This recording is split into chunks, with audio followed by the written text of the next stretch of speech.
200 metre लंबे तथा 180 metre चौड़े आयताकार क्षेत्र के बाहर 4 और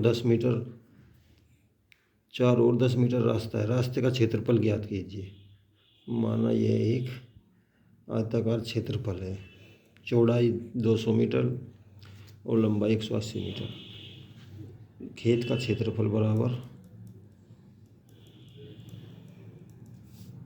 लंबाई गुणा चौड़ाई 180, तो ये आ जाएगा 36,000 मीटर। रास्ते सहित खेत का क्षेत्रफल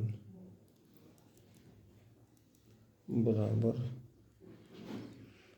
दोनों ओर 10-10 ऐड करेंगे, 220 और 200 मल्टीप्लाई बराबर यह आ जाएगा 40,000 मीटर। मल्टीप्लाई करना, रास्ते का क्षेत्रफल बराबर कुल क्षेत्रफल माइनस खेत का क्षेत्रफल, तो टोटल हो जाएगा